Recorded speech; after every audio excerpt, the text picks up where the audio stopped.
Hi guys, तो आज की वीडियो है one of the most requested videos में से, बिकॉज आप में से बहुत सारे लोग हमें बार बार यूट्यूब के कमेंट्स में और इंस्टाग्राम पे पूछ रहे हैं कि हमने अपनी डिलीवरी कहाँ करवाई और हमने थ्रू आउट प्रेगनेंसी कौन से डॉक्टर को दिखाया और हमने कैसे ये डिसीजन लिया कि कौन सा हॉस्पिटल या कौन सा डॉक्टर हमारे लिए बेस्ट रहेगा। और उसके अलावा आप में से काफ़ी लोग ये भी जानना चाहते हैं कि हमारा टोटल कितना कॉस्ट पड़ा डिलीवरी का और थ्रू आउट प्रेगनेंसी हमें हर विजिट पर कितना पे करना पड़ा और हमारा कौन सा इंश्योरेंस है और हमें कितनी को पेमेंट करनी पड़ी। तो चलिए आज की वीडियो में आपके साथ ये सारी इंपॉर्टेंट इन्फॉर्मेशन डिटेल में शेयर करते हैं। सो शुरू करते हैं आज का वीडियो, लेट्स गो। और वीडियो में आगे बढ़ने से पहले just wanted to share one thing. I don't know आप में से कितने लोग रिलेट कर पाएंगे इस चीज़ से, बट हमारी सबसे ज़्यादा कंसर्न थी मिज़ैन को लेके कि मिज़ैन को कैसे हम समझा पाएंगे, मिज़ैन का क्या रिएक्शन होगा, क्या वो इनसिक्योर होगी या उसको अच्छा नहीं लगेगा कि मम्मा डैडा का अटेंशन अब किसी और की तरफ जा रहा है। But we were so happy to see Mizain का रिएक्शन। वो इतनी ज़्यादा एक्साइटेड और इतनी ज़्यादा खुश है। जब भी हम हॉस्पिटल जाते हैं वो हमेशा एक्साइटेड रहती है कि बेबी देखने को मिलेगा उसको स्कैन में, और उसको पता नहीं कैसे सारी चीज़ें समझ आती हैं कि मम्मा के पेट में बेबी है, छोटा बेबी आने वाला है। स्क्रीन पे देखती है तो बोलती है छोटा baby. I mean that's unbelievable, she is just 2। तो गाइज आप लोग कमेंट बॉक्स में बताइए, क्या सारे बच्चे ऐसे ही रिएक्ट करते हैं? Is this normal? बिकॉज मैंने जितना सुना था वो इसका एग्जैक्ट उल्टा सुना था कि बच्चे बहुत इनसिक्योर हो जाते हैं। एंड सॉरी अगर आपको मेरी एनर्जी बहुत लो लग रही होगी और मेरी आवाज़, बिकॉज मेरी बहुत ज़्यादा तबीयत ख़राब है, मुझे कोल्ड एंड फ्लू हुआ हुआ इस टाइम पर, बट उस कंडीशन में भी मैं वीडियो एडिट कर रही हूँ। तो चलिए अब आज की वीडियो पर वापस आते हैं और डिस्कस करते हैं कि हमने कैसे डिसाइड करा कि हमें कहाँ पर अपनी डिलीवरी करवानी है। तो आप सभी की तरह हमारे लिए भी ये डिसीजन लेना बहुत ही मुश्किल था और हम लोगों ने काफ़ी रिसर्च करी, ऑनलाइन डॉक्टर्स के रिव्यूज़ चेक करे और फिज़िकली जाके सारे हॉस्पिटल में फैसिलिटीज़ और उनके डॉक्टर्स की क्वालिफ़िकेशंस और एक्सपीरियंस चेक करा। और हमने अपने आसपास के भी ऑब्वियसली सारे लोगों से पूछा जिन्होंने दुबई में बेबी डिलीवर करा है कि उन्होंने कौन सा हॉस्पिटल में करवाया था। Because Mizain was born in Abu Dhabi, because उस टाइम पर हम लोग अबू धाबी रहते थे। और ये छोटी छोटी डिटेल्स बताने का मकसद यही है कि आपको पूरी सिचुएशन समझ आए और हर चीज़ का कॉन्टेक्स्ट समझ में आ पाए। और उसके ऊपर भी हम पूरा एक डिटेल में वीडियो बना चुके हैं कि क्यों हमने लास्ट मिनट पे प्राइवेट हॉस्पिटल से गवर्नमेंट हॉस्पिटल में स्विच करा और हमारा कैसा एक्सपीरियंस था और कितनी कॉस्ट आई थी टोटल बेबी डिलीवर करने की। तो उसका लिंक हम नीचे डिस्क्रिप्शन बॉक्स में डाल देंगे, आप वो जाके चेकआउट कर सकते हैं। तो दुबई का तो फिलहाल हमें कोई आइडिया नहीं है कि कौन सा बेस्ट हॉस्पिटल होगा या कौन सा बेस्ट डॉक्टर रहेगा हमारे लिए। सी सेक्शन में ये बहुत ज़्यादा मैटर करता है कि आपका सर्जन कैसा है, बिकॉज आपकी आने वाली बाकी की पूरी लाइफ उस सर्जरी पर डिपेंड करती है। और ऐसा मैं क्यों कह रही हूँ ये आपको आगे वीडियो में पता चलेगा। और सेम लाइक फर्स्ट प्रेगनेंसी जो मिज़ैन के टाइम पर हुआ था, वही हमारे सेकंड बेबी के टाइम पर भी हमें करना पड़ा कि हमने थ्रू आउट प्रेगनेंसी अपने एक डॉक्टर को दिखाया था एक हॉस्पिटल में, बट लास्ट मिनट पर डिलीवरी के टाइम हमें डॉक्टर और हॉस्पिटल दोनों स्विच करना पड़ा। बट इस बार रीज़न डिफरेंट था। तो एक्चुअली जब हम दुबई मूव हुए थे तो हम मिज़ैन के लिए पीडियाट्रिशियन ढूंढ रहे थे और एक डॉक्टर के जिसके सबसे ज़्यादा रिव्यूज़ हमें मिले अच्छे, हमने वहाँ पर जाना स्टार्ट करा मिज़ैन के लिए। और फिर मुझे अगर कभी भी कोई प्रॉब्लम होती थी तो मैं भी उसी हॉस्पिटल में एक बहुत अच्छी गायनेक है उन्हीं के साथ कंसल्ट करती थी और मैं बहुत ज़्यादा उनके साथ कंफर्टेबल थी। तो जब हमें पता चला कि आई वॉज प्रेग्नेंट तो हमने कंटिन्यू करा उन्हीं डॉक्टर के पास जाना और पूरी अपनी प्रेगनेंसी में हमने उन्हीं को ही दिखाया। And I was very happy, very satisfied and very comfortable with my doctor. The best thing is कि वो हमेशा मेरे साथ व्हाट्सएप पे कनेक्टेड रही हैं।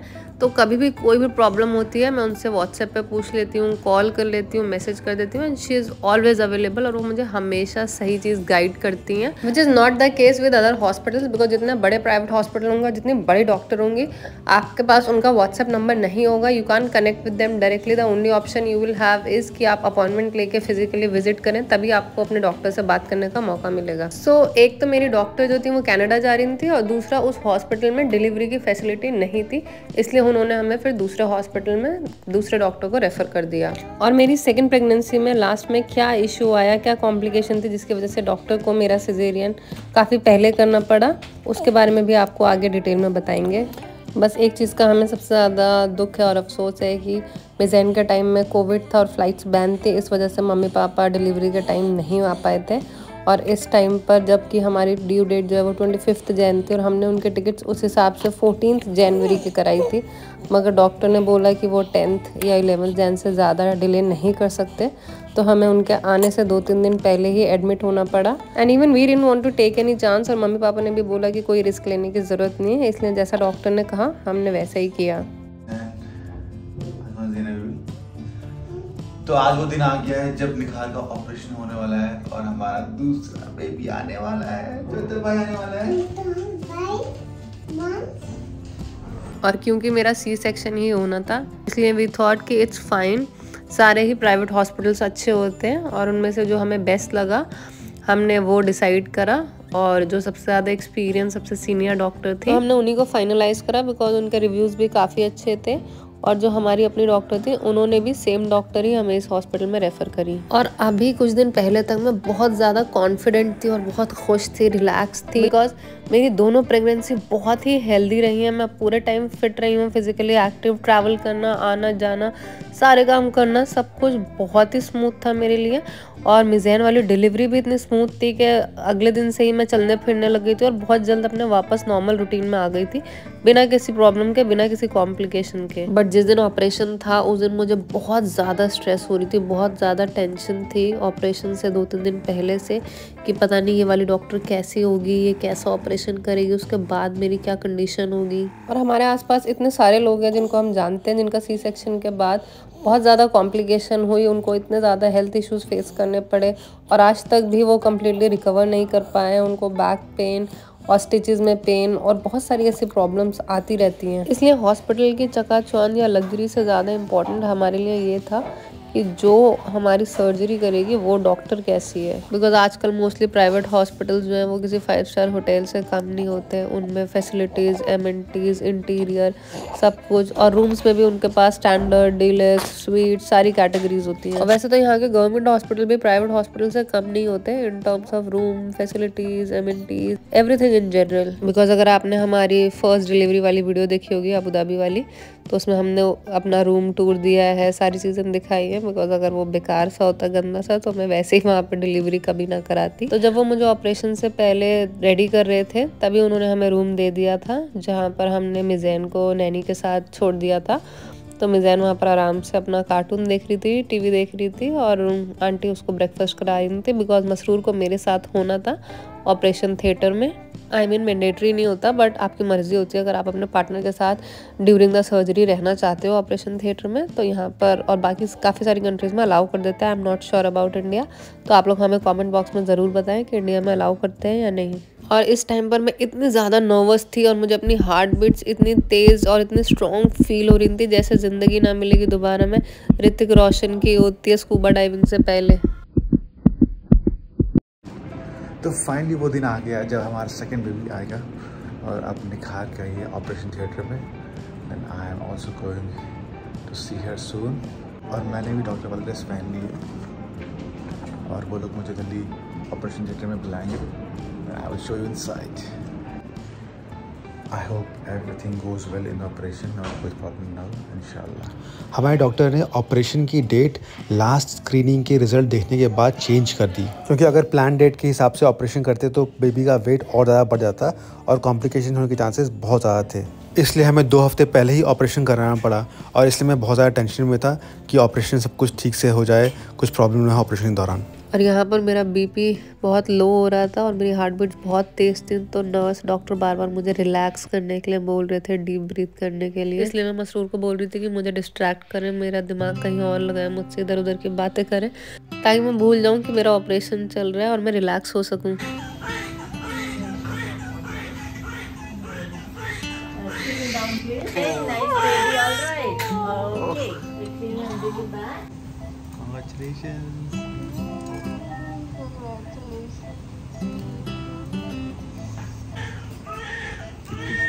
जोर से रो रहा है, वेरी वेरी बिग बॉय, माशाल्लाह, very big boy, very healthy माशाल्लाह। Thank God the operation is done. I think it was done very fast, like 10 minutes, 10-15 minutes, and the boy came out and it's very good, mashallah. और मसरूर के साथ साथ मैंने भी पूरा process पहली बार देखा कि बच्चा कैसे पैदा होता है, वो कैसे होता है जब पेट में से डायरेक्ट निकलता है, और उसके बाद क्या क्या चीज़ें होती हैं, क्या क्या करते हैं डॉक्टर। क्योंकि मसरूर ऑपरेशन थिएटर में सब कुछ रिकॉर्ड कर रहे थे, तो उसकी वजह से मैं सारा कुछ वीडियो के थ्रू एक्सपीरियंस कर पाई। And this is the most beautiful and I think the best feeling जब पहली बार बच्चे को माँ से स्किन टू स्किन टच करवाते हैं।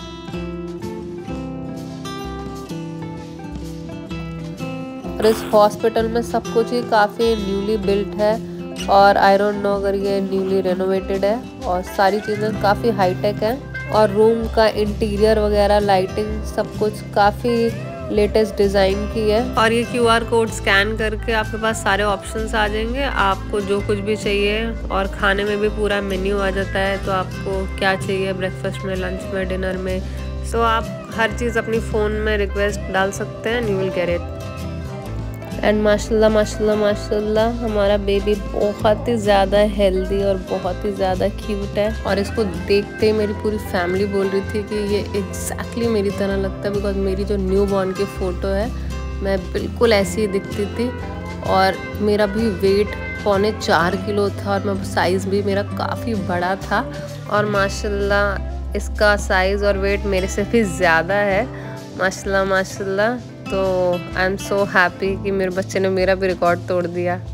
और ये है डे 1 में लंच, जो कि मुझे तो ऑब्वियसली नहीं खाने को मिला, मसरूर ने ही खाया, बिकॉज पहले दिन पर मेरे लिए कुछ भी खाना और पीना मना है, इसलिए मैं कुछ भी खा पी नहीं सकती हूँ, पानी तक नहीं पी सकती। Can you imagine that. और मुस्लिम्स में ये होता है कि जब बच्चा पैदा होता है तो सबसे पहले उसके कान में अजान दी जाती है कि ऊपर वाले का नाम जाए सबसे पहले बच्चे के कान में, और हम चाहते थे कि माँ के कान में अजान उसके दादा दें, मगर क्योंकि ये दुनिया में पहले ही आ गए, इनको बहुत जल्दी थी, दादा दादी के आने से पहले ही आ गए बाहर, तो इसलिए फिर हमने वीडियो कॉल के थ्रू इसके कान में अजान दिलवाई दादा से।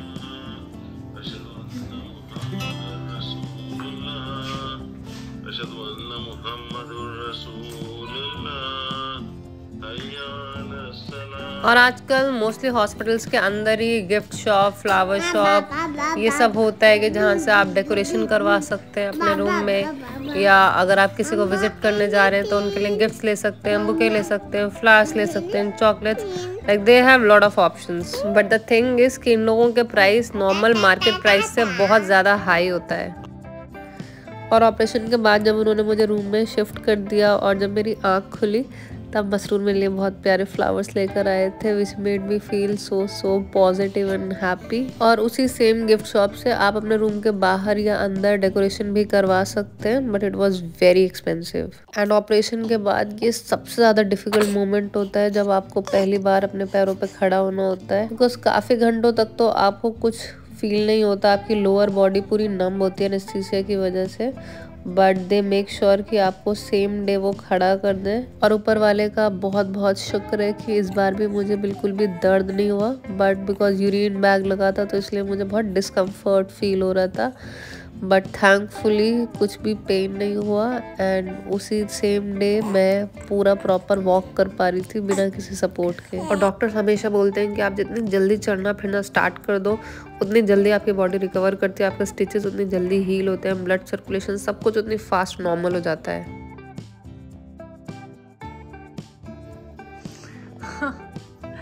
So red, such a red baby. Angry boy. Loud boy, loud. Lalu Singh. ये तो कुछ भी नहीं है, जब रोता है तो कितना ज्यादा लाल हो जाता है। एंड देन बेबी को देखने के लिए रोज डॉक्टर आते हैं सुबह शाम कि उसको जॉन्डिस तो नहीं है, उसको कोई प्रॉब्लम तो नहीं है, सब कुछ नॉर्मल है। बट जो सबसे इम्पॉर्टेंट टेस्ट होते हैं, हियरिंग टेस्ट और आई टेस्ट, वो इस हॉस्पिटल में हुए ही नहीं, जो कि मिज़ैन के टाइम पे अगले दिन ही हो गए थे। बट यहाँ पर इन्होंने बोला कि डिस्चार्ज होने के बाद आप अपॉइंटमेंट लेकर आइएगा। और मिज़ैन के टाइम में हेयरिंग टेस्ट या आई टेस्ट का कोई पैसा नहीं लगा था, कुछ भी चार्जेस नहीं थे, हमारी पूरी डिलीवरी फ्री ऑफ कॉस्ट हुई थी। बट यहाँ पर इन्होंने बोला कि सिर्फ हियरिंग टेस्ट के ही 650 या 750 दरम लगेंगे, which we found very strange, because ये तो इतनी बेसिक चीज़ है कि ये तो हॉस्पिटल्स को बाय डिफ़ॉल्ट ही करने चाहिए। एंड आई डोंट रिमेम्बर कि मिज़ैन के टाइम पे उन्होंने मुझे एक दिन तक पूरा भूखा रखा था क्या, भूखा प्यासा, पर यहाँ पर तो रखा था। एंड देन एक दिन बाद से उन्होंने नेक्स्ट डे से मुझे खाना पीना देना शुरू किया। और मिज़ैन के टाइम में वो लोग आके बेबी को रोज़ नहलाते थे अच्छे से, प्रॉपर शैम्पू करके, बॉडी पे सोप लगा के। बट यहाँ पर इन्होंने बोला कि नई रिसर्च आई है, उसके हिसाब से बच्चों के ऊपर वो जो लगा होता है फ्लूइड माँ के पेट के अंदर का, वो इनकी स्किन के लिए अच्छा होता है, ये बोला। और इन्होंने इसको शावर भी 3 दिन बाद दिया था, जबकि मिज़ैन को नेक्स्ट डे ही दे दिया था। तो मिज़ैन के टाइम में और इसके टाइम में, दोनों के टाइम में काफ़ी चीज़ें काफ़ी डिफरेंट थी।